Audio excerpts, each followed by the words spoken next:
Morning everyone. कल last class में 3.3 discuss कर ली थी। आज स्टार्ट करते हैं न्यू टॉपिक।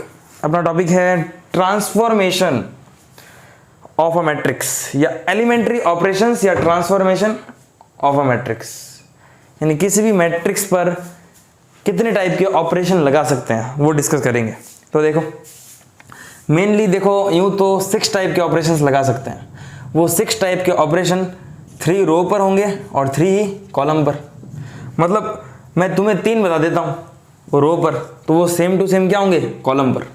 कैसे देखो, जैसे मैं फर्स्ट ऑपरेशन की बात करता हूँ कि ये है क्या ऑपरेशन, मैट्रिक्स पर ऑपरेशन लगाना।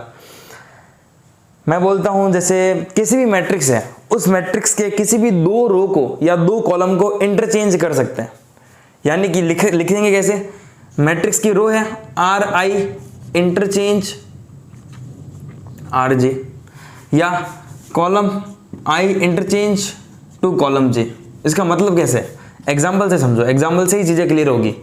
देखो मैंने एक मैट्रिक्स बनाई 1 2 3 4 5 6 7 8 9।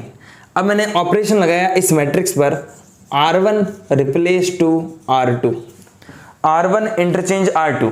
जैसे R1 को इंटरचेंज किया R2 से, क्या होगा, R1 R2 की जगह और R2 R1 की जगह। तो 4 5 6 1 2 3 7 8 9 क्या किया, इंटरचेंज। इस मैट्रिक्स पर एक ऑपरेशन लगाया है। कौन सा ऑपरेशन, रो ऑपरेशन। ऑपरेशन क्या लगाया, R1 इंटरचेंज R2, यानी R1 और R2 को इंटरचेंज कर सकते हैं। तो 4 5 6 R1 की जगह, 1 2 3 R2 की जगह, बाकी 7 8 9 एज इट इज। या मैं ऑपरेशन लगा सकता हूं C2 इंटरचेंज C3। इसका मतलब कॉलम 2 और कॉलम 3 एक दूसरे से इंटरचेंज हो जाएंगे। तो जो न्यू मैट्रिक्स बनेगी इंटरचेंज करके बनेगी 3 6 9 C2 की जगह, 3 6 9 C2 की जगह, और 2 5 8 2 5 8 ये किसकी जगह, C3 की। बाकी 1 4 7 तो पड़ा ही है, ठीक है ना। तो मैट्रिक्स पर फर्स्ट ऑपरेशन की बात कर ली, क्या किन्हीं भी मैट्रिक्स से किन्हीं भी 2 रो को या किन्हीं भी 2 कॉलम को इंटरचेंज कर सकते हैं, ठीक है। 2 ऑपरेशन ये हो गए, टोटल 6 है। अब बात करते हैं नेक्स्ट ऑपरेशन, क्या कि मैट्रिक्स से किसी भी रो को या किसी भी कॉलम को एक कांस्टेंट से मल्टीप्लाई कर सकते हैं। फिर से वही मैट्रिक्स ले रहा हूं मैं, मैट्रिक्स सेम है 1 2 3 4 5 6 7 8 9। ऑपरेशन मैंने क्या बताया तुम्हें, मैट्रिक्स की किसी भी रो या किसी भी कॉलम को किसी भी कांस्टेंट से मल्टीप्लाई कर सकते हैं। जैसे मान लो आर आई है, replace to 1/2 of R I, या C I is replace to 1/2 of कुछ के लिख देता हूं, चलो कोई कांस्टेंट और सी आई, कांस्टेंट तो कुछ भी हो सकता है, यहां पर भी के लिख देता हूं। तो इस पर ऑपरेशन लगा रहा हूं मैं। सेम देखो ये कैसे अप्लाई करना है, मैंने लिखा R1 रिप्लेस टू 2R1। इसका मतलब R1 में 2 की मल्टीप्लाई करवा रहे हैं, तो जो मैट्रिक्स बनेगी वो बनेगी 2 की मल्टीप्लाई इसमें, 2 × 1 2, 2 2 जा 4 और 2 3 जा 6, बाकी 4 5 6 as it is, 7 8 9 as it is. मैंने लिखा C1 में 1/3 से मल्टीप्लाई करवा रहे हैं, तो C1 रिप्लेस टू 1/3 C1। इसका मतलब C1 में 3 का डिवाइड करना है, C1 में 3 का डिवाइड कर दो। ये है मेरा C1, 1 में 3 का डिवाइड 1/3, 4 में 3 का डिवाइड 4/3, 7 में 3 का डिवाइड 7/3, बाकी एज इट इज 2 5 8 2 5 8 एंड 3 6 9। समझ आ रही है बात, ऑपरेशन लगाना सीखो। और सेकेंड ऑपरेशन कहता है किसी भी रो को किसी भी कांस्टेंट से मल्टीप्लाई कर सकते हैं, या किसी भी कॉलम को किसी भी कांस्टेंट से मल्टीप्लाई कर सकते हैं, ठीक है ना। 4 ऑपरेशन हो गए। लास्ट थर्ड ऑपरेशन क्या कहता है कि मैट्रिक्स की किसी भी रो को किसी दूसरी रो से ऐड या सब्ट्रैक्ट कर सकते हैं। वैसे ही कॉलम में मैट्रिक्स से किसी भी कॉलम को किसी भी दूसरे कॉलम से मल्टीप्लाई करके ऐड या सब्ट्रैक्ट कर सकते हैं। जैसे लिख देता हूं मैं, थर्ड ऑपरेशन जो कहता है मैट्रिक्स की कोई रो है आर आई, उसको लिख सकते हैं R I plus something k R J, या C I replace to C I plus k times C J. इसका मतलब किन्हीं भी दो रो को किसी से मल्टीप्लाई करा के ऐड कर सकते हैं। यहाँ पर सब्ट्रैक्ट का लिख लो, सब्ट्रैक्ट कर सकते हैं। एग्जाम्पल फिर से उसी से समझो, समझ में आएगा तुम्हें, समझो। 1 2 3 4 5 6 7 8 9। इस पर ऑपरेशन ये अप्लाई करा रहा हूं। मैंने देखो ऑपरेशन क्या लगा रहा हूं, मैं लिख रहा हूं R1 replace to R1 plus 2R2। इसका मतलब क्या है, इस मैट्रिक्स पर मैंने ये ऑपरेशन लगा दिया, तो अब जो न्यू मैट्रिक्स आएगी वो देखो क्या बनेगी। जो न्यू मैट्रिक्स आ रही है वो क्या बनेगी, R1 को चेंज किया है किसमें, R1 प्लस 2R2 में। इसका मतलब R1 का फर्स्ट एलिमेंट क्या है 1, R2 का फर्स्ट एलिमेंट क्या है 4, R2 में 2 की मल्टीप्लाई करके R1 में ऐड करना है। इसका मतलब 4 में 2 की मल्टीप्लाई करके 1 में ऐड करना है। तो 4 2 जा 8, 8 प्लस 1 9, चेंज R1 में हो रहा है इसलिए R1 में 9। फिर से देखो R1 चेंज हुआ है R1 प्लस 2R2। इसका मतलब R1 के जो भी एलिमेंट्स हैं उसमें R2 के एलिमेंट्स को ऐड करना है, लेकिन 2 की मल्टीप्लाई करा के। तो R1 का एलिमेंट क्या है 2, इसमें ऐड करना है किसको, R2 के एलिमेंट को 2 से मल्टीप्लाई करा के। तो 5 2 जा, R2 का एलिमेंट 5 है, 5 इंटू 2 10, 10 प्लस 2 12। वापस देखो लिख के बताता हूँ इस बार। R1 का एलिमेंट कितना है 3 है, ये देखो 3 R1 का एलिमेंट। R2 का एलिमेंट कितना है 6 है, ये देखो R2 का एलिमेंट 6 है। R2 के एलिमेंट में 2 की मल्टीप्लाई करानी है, 2 की मल्टीप्लाई करा दी। अब R1 और 2R2 को जोड़ना है, ये जोड़ दिया। 6 2 जा 12, 12 और 3 15। बात समझ में आई। बाकी 4 5 6 एज इट इज पड़ा है, 4 5 6 एज इट इज है, और 7 8 9 क्या है एज इट इज है। तो ये कितने 3 टाइप के ऑपरेशंस पड़े हैं मैट्रिक्स पर अपन, ठीक है। और इसको कहते हैं 6 टाइप के ऑपरेशन। क्यों, जो रो में लग रहे हैं वही कॉलम में लग रहे हैं। देखो कॉलम का समझते हैं, कॉलम का समझते हैं। देखो वापस कॉलम का समझ लेते हैं। तो ये वही है 1 4 2 5 3 6, 1 2 3 4 5 6 7 8 9। कॉलम में लगा रहा हूं। देखो C1 replace to C1 plus 2C2। इसका मतलब ऑपरेशन लगा है C1 में। C1 में क्या लगा है कि C1 को 2C2 के एलिमेंट से ऐड करना है। तो C1 क्या है मेरा, ये पूरा C1 है, ये C1 है, और ये पूरा क्या है C2 है। C1 में 2C2 ऐड करना है। C1 का फर्स्ट एलिमेंट है 1 प्लस 2 टाइम्स C2 का फर्स्ट एलिमेंट है 2, 2 2 जा 4 और 1 5। C1 में चेंज हो गया 5 का। चलो फिर क्या है, C1 का सेकेंड एलिमेंट है 4 प्लस 2C2, तो 2C2 का सेकेंड एलिमेंट 5, तो 5 2 जा 10, 10 और 4 14। फिर से C1 का फर्स्ट एलिमेंट है 7 प्लस C2 का सेकेंड एलिमेंट है 8, 8 इंटू 2, 8 2 जा 16, 16 और 7 23।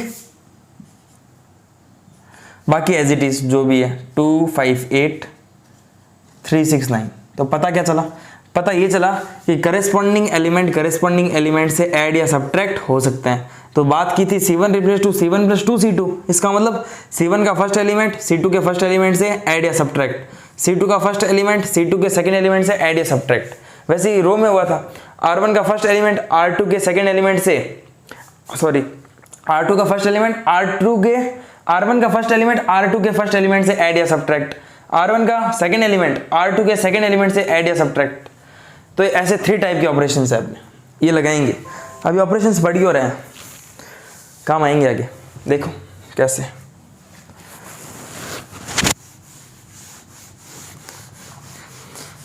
बता देता हूँ, ऑपरेशंस इसलिए बड़े हैं क्योंकि हम मैट्रिक्स का A इनवर्स निकालना सीखना चाहते हैं। अब A इनवर्स क्या होता है उसकी चर्चा करेंगे, ठीक है। ऑपरेशंस इसलिए बड़े हैं ताकि अपन A इनवर्स निकाल सके मैट्रिक्स का। खैर फिलहाल टॉपिक पढ़ो, next heading invertible matrix. Invertible matrix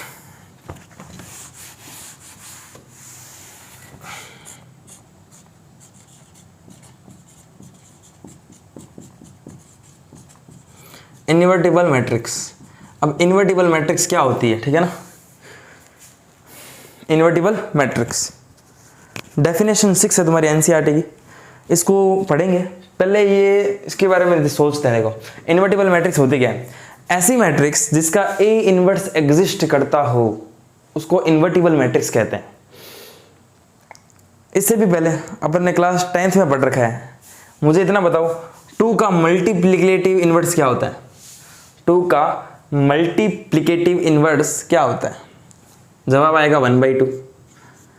तो 2 से 2 कटेगा, आंसर क्या आता है 1। समझ आ रही बात? 3 का मल्टीप्लिकेटिव इनवर्स क्या होता है? जवाब आता है 1/3 इक्वल टू 1। मतलब मल्टीप्लिकेटिव इनवर्स क्या होता है? ऐसे नंबर्स जिसको उसी नंबर से मल्टीप्लाई करने पर उसका आंसर क्या आ जाए? 1 आ जाए। ये होता है मल्टीप्लिकेटिव इनवर्स। तो अगर 2 और 1/2 एक दूसरे के मल्टीप्लिकेटिव इनवर्स हैं तो इनका मल्टीप्लिकेशन 1 के इक्वल आता है। वैसे ही मैट्रिक्स में अपन ने ऐड करना सीखा है, सब्ट्रैक्ट करना सीखा है और मल्टीप्लाई करना सीखा है। मैट्रिक्स का कभी डिवाइड नहीं होता। अब मुझे एक मैट्रिक्स है, इसका मल्टीप्लिकेटिव इनवर्स निकालना है। इसका मतलब इस मैट्रिक्स का इनवर्स निकालना है मुझे। तो मुझे तो इतना पता है कि इसका जो भी इनवर्स आएगा उसको इससे मल्टीप्लाई कराने पर 1 आना चाहिए। और मैट्रिक्स में 1 का मतलब आइडेंटिटी मैट्रिक्स, मतलब एक आइडेंटिटी मैट्रिक्स आनी चाहिए। तो इनवर्स को शो करते हैं ए इनवर्स से। इसका मतलब तुम ये याद रखना कि अगर मैट्रिक्स को उसी के इनवर्स से मल्टीप्लाई करवाएंगे तो ऑलवेज हमें एक आइडेंटिटी मैट्रिक्स मिलेगी। मैट्रिक्स को अगर उसी के इनवर्स से मल्टीप्लाई कराएंगे तो हमें क्या मिलेगा? Identity matrix. ये सेम वैसा ही है, जैसे 2 को इसी के इनवर्स से मल्टीप्लाई कराते थे तो 1 मिलता था, वैसे मैट्रिक्स को उसी के इनवर्स से मल्टीप्लाई कराएंगे तो आइडेंटिटी मैट्रिक्स मिलेगी। बात तो ये है, लेकिन एक बार डेफिनेशन 5 पढ़ो। डेफिनेशन 6 देखो स्क्रीन पर लिखा हुआ क्या है? If A is a square matrix of order m। ए एक स्क्वायर मैट्रिक्स है ऑर्डर m की। m मतलब 2 × 2 3 × 3 सेम है, ऑर्डर स्क्वायर मैट्रिक्स है। तो if a is a square matrix of order m and if there exist another square matrix b of the same order. तो एक square matrix है जिसका ऑर्डर m है, b स्क्वायर मैट्रिक्स है उस same order का, ठीक है ना, यानी उसका भी ऑर्डर m है। तो ये इस प्रकार है such that ab equal to ba equal to i। तो a into b equal to b into a equal to i है, then b is called the inverse matrix of a।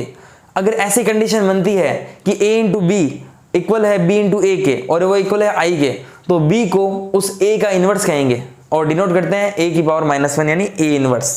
समझो वापस। अभी जैसे मैंने क्या बताया था कि a इंटू a इनवर्स क्या होता है? i। ये बात हमें पता है, नंबर सिस्टम से ही पता है, 10th से ही पता है। a into a inverse i होता है। डेफिनेशन 6 क्या कहती है? अगर a एक स्क्वायर मैट्रिक्स है, b भी एक स्क्वायर मैट्रिक्स है, ठीक है, और इस प्रकार है कि a इंटू b या b इंटू a वो क्या आ रहा है? i। तो अपन को तो ये पहले से ही पता है कि a इंटू कोई भी मैट्रिक्स अगर किसी मैट्रिक्स में किसी दूसरी मैट्रिक्स की मल्टीप्लाई करा रहे हैं और उनका प्रोडक्ट i आ रहा है, इसका मतलब ये एक दूसरे के क्या है? इनवर्स है। यानी a मैट्रिक्स और b मैट्रिक्स दोनों स्क्वायर मैट्रिक्स है, सेम ऑर्डर की है, मतलब मल्टीप्लाई हो सकती है। अगर इन दोनों को मल्टीप्लाई करा रहे हैं और i आ रहा है, इसका मतलब b क्या है? a का इनवर्स है। b क्या है? a का इनवर्स है। तो इनवर्स को कैसे रिप्रेजेंट करते हैं? a की पावर -1। इसको कहते हैं a इनवर्स। a inverse. वैसे देखो b into a equal to i आ रहा है, इसका मतलब a क्या है? b का इनवर्स है। b का इनवर्स है। समझ आ रही बात? a into a inverse i है, यानी कि a का इनवर्स कौन है? a inverse. तो a का इनवर्स कौन है? b। तो a का इनवर्स कौन है? b। यहाँ पर b का इनवर्स कौन है? a का इनवर्स a इनवर्स। तो a का इनवर्स कौन है? b है, और b का इनवर्स कौन है? a है। इससे ये बात पता चलती है। तो मैंने लिख दिया ये जो b है a का इनवर्स है, या जो ये a है वो b का इनवर्स है। देखो फिर आगे करते हैं, इस एग्जांपल से समझते हैं। देखो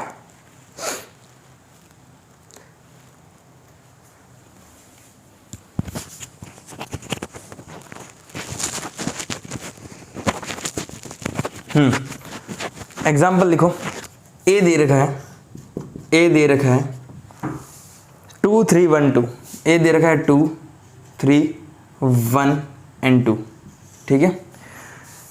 एंड बी दे रखा है -2 -3 -1 2। बी दे रखा है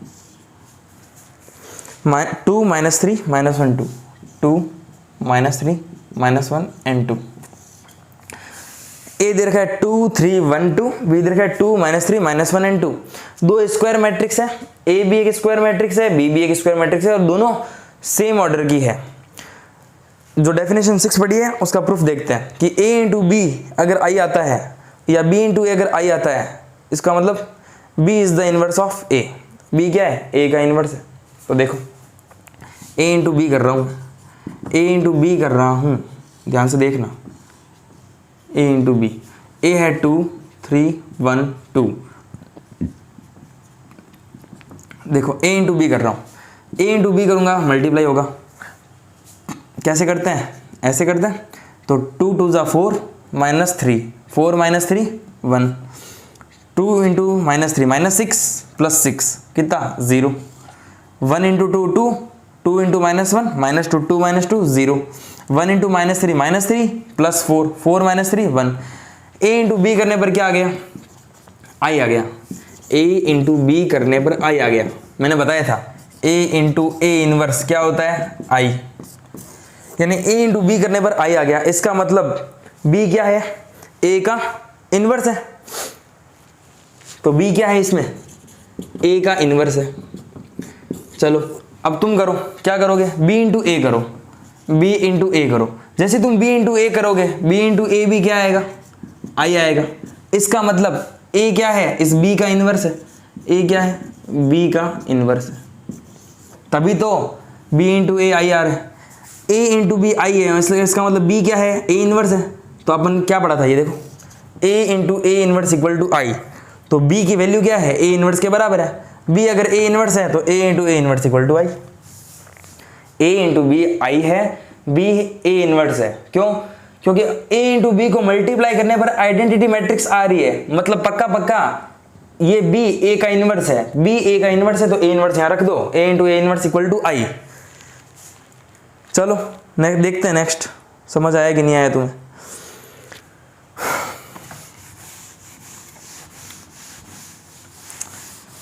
सिंपल सिंपल चीजें। हाँ तो नोट देखो ये एक बार क्या लिखा हुआ है? क्या लिखा हुआ है? A rectangular matrix does not possesses inverse matrix. ठीक है, since for products B A and A B to be defined to B equal, it is necessary that matrices A and B should be square matrix of the same order। सही।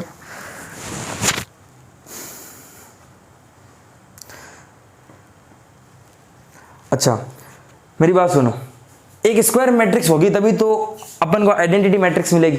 यानी कि भी दो square matrix का multiply करेंगे तभी तो identity matrix आएगी। तो A into B equal to अगर I है, इसका मतलब A और B दोनों स्क्वायर मैट्रिक्स होगी और दोनों स्क्वायर मैट्रिक्स सेम ऑर्डर की होगी। ये लिखा हुआ है नोट में कि a rectangular matrix does not possesses inverse matrix. यानी एक रेक्टेंगुलर मैट्रिक्स का इनवर्स नहीं निकाल सकते अपन, ऑलवेज एक स्क्वायर मैट्रिक्स का इनवर्स निकाल सकते हैं। ठीक है, तो since for products B A and A B to be defined, तो ए बी और बी ए कब डिफाइंड होगा? जब ए और बी क्या हो? सेम ऑर्डर के हो। सेकंड लिखा हुआ है if b is the inverse of a then a is also inverse of the b। सही बात है, अपन पढ़ते थे 2 का इनवर्स 1/2, तो 1/2 का इनवर्स क्या होगा? 2 होगा। वैसे a into B equal to I है, इसका मतलब b क्या है? a का इनवर्स और a क्या है? b का इनवर्स। a की बात है, ठीक है ना? ये ध्यान रखना, ये दोनों एक दूसरे के क्या होते हैं? इनवर्स होते हैं। तो जब भी a इंटू बी बराबर आई दिखे, इसका मतलब a b का इनवर्स है और b a का इनवर्स है। थ्योरम 3 पढ़ते हैं। थ्योरम 3 देखो एक बार, यूनिकनेस ऑफ इनवर्स। थ्योरम 3 देखो, यूनिकनेस ऑफ इनवर्स क्या लिखा हुआ है? Inverse of a square matrix, inverse of a square matrix if it exists is unique. किसी भी अगर स्क्वायर मैट्रिक्स का इनवर्स एग्जिस्ट करता है, इसका मतलब वो क्या है? इनवर्स निकल सकता है, एग्जिस्ट करता है, मतलब इसको कहते हैं यूनिकनेस ऑफ इनवर्स। इसका प्रूफ क्या है कि एक मैट्रिक्स मान लो, एक मैट्रिक्स मान लो ए आई जे। ठीक है, एक मैट्रिक्स मान ली ए आई जे। अगर ये स्क्वायर मैट्रिक्स है मान लो ऑर्डर m की, m into M, M into M order की स्क्वायर मैट्रिक्स है, ठीक है। अगर इसका इन्वर्स पॉसिबल है तो मैंने मान लिया कि बी और सी दो मैट्रिक्स है जो इसका इन्वर्स है, बी और सी दो मैट्रिक्स है जो इसका इन्वर्स है, यानी इसका इन्वर्स बी है और इसका इन्वर्स सी भी है। अगर इसका इन्वर्स बी है और इसका इन्वर्स सी है, यानी कि बी और सी दोनों ए के अगर इन्वर्स है, इसका मतलब बी और सी क्या होने चाहिए, इक्वल होने चाहिए। अगर बी इसका इन्वर्स है तो A into B equal to B into A equal to क्या आना चाहिए, आई। अगर सी इसका इन्वर्स है तो A into C equal to C into A equal to क्या आना चाहिए, आई आना चाहिए। बात करते हैं बी से। अगर बी इन्वर्स है तो मैं बी को क्या लिख सकता हूँ, मैं बी को क्या लिख सकता हूँ, तो मैं बी को लिख सकता हूँ बी इंटू वन, मैट्रिक्स में वन का मतलब आइडेंटिटी मैट्रिक्स, बी को लिख सकता हूँ बी इंटू आई। अब आई को मैं क्या लिख सकता हूँ, आई को या तो ए सी लिख सकता हूँ या सी ए लिख सकता हूँ। ए सी लिख रहा हूँ, ए इंटू सी। क्यों लिखा है ए सी, क्योंकि बी इंटू ए एसोसिएटिव रूल से मैट्रिक्स के इसको लिख सकता हूँ बी ए इंटू सी। अब बी इंटू ए क्या है, बी इंटू ए आई होता है, आई इंटू सी। अब आई इंटू सी क्या होता है, सी ही होता है, तो बी बराबर सी। इसका मतलब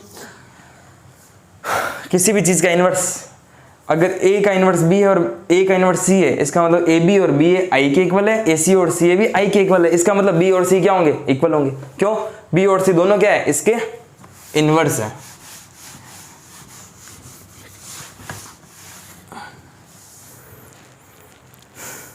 तो यूनिकनेस ऑफ इन्वर्स हो गई थ्योरम 3। थ्योरम 4 देखो, पढ़ो इसको, स्क्रीन पे शो हो रही होगी।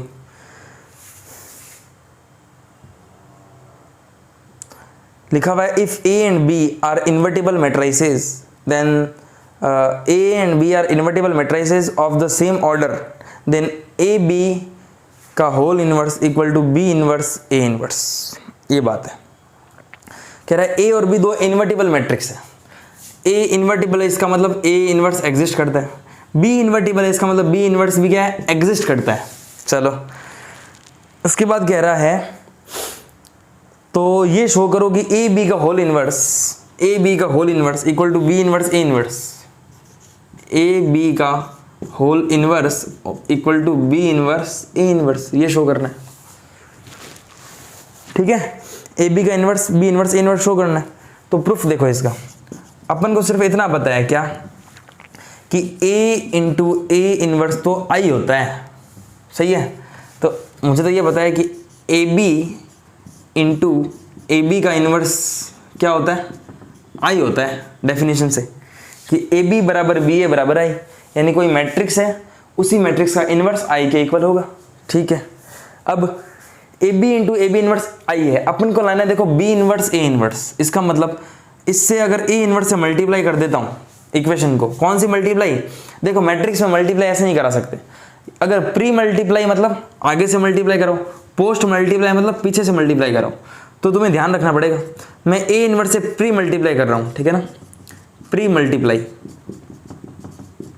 By A inverse. जैसे मैंने ए इनवर्स से प्री मल्टीप्लाई किया है तो ये लिखा हुआ आएगा A inverse into A B into A B का whole inverse equal to A inverse I. चलो अब ध्यान दो बात को, एसोसिएटिव रूल से ए इनवर्स को ए से मल्टीप्लाई करा सकता हूँ, बी पड़ा है, तो ए इनवर्स इंटू ए क्या हो जाएगा, आई। ये हो जाएगा आई, ये हो जाएगा आई बी, फिर क्या पड़ा है ए बी का whole inverse equal to A inverse को आई से मल्टीप्लाई कराऊंगा, क्या आएगा, ए इनवर्स आएगा। ऊपर लिख रहा हूं, ध्यान देना बात को। अब देखो आई इंटू बी क्या हो जाएगा, बी हो जाएगा, आई इंटू बी बी हो जाएगा। ए बी का इनवर्स पड़ा है, ए बी का होल इनवर्स पड़ा है इक्वल टू ए इनवर्स पड़ा है। अब मुझे क्या चाहिए प्रूफ में, मुझे बी इनवर्स चाहिए। इसका मतलब फिर से प्री मल्टीप्लाई करवा दूं बी इनवर्स की। जैसे ही बी इनवर्स की मैंने प्री मल्टीप्लाई करवा दी तो ये बी इनवर्स से प्री मल्टीप्लाई करा दी बोथ साइड। तो देखो बी इनवर्स इंटू बी क्या हो जाएगा, आई, आई इंटू ए बी का होल इनवर्स क्या आ जाएगा, ए बी इनवर्स, और ये बी इनवर्स ए इनवर्स। ये क्या हो गया, हैंस प्रूफ। बात समझ में आई। तो ये प्रूफ आ सकता है, ध्यान रखना इस प्रूफ को। और ये याद भी रखना थ्योरम कि ए बी का whole inverse B inverse A inverse होता है। अच्छा अब यहाँ पर कंफ्यूजन आती है ट्रांसपोज और इनवर्स। देखो ट्रांसपोज बिल्कुल अलग चीज़ है, कॉलम और रो को इंटरचेंज करना ट्रांसपोज है, इनवर्स निकालना अलग चीज है, ठीक है ना। इनवर्स निकालते हैं A B equal to B equal to I से, ठीक है। प्रॉपर्टी देखो सेम आ गई, ए बी का ट्रांसपोज होता है B transpose A transpose, A B का होल इनवर्स होता है बी इनवर्स ए इनवर्स। तो ये ध्यान रखना, inverse of a matrix by elementary operations. तो इतना रिवीजन करना, ये नेक्स्ट क्लास में करते हैं क्वेश्चन सहित, कंप्लीट कर लेंगे इसको इनवर्स को, ठीक है।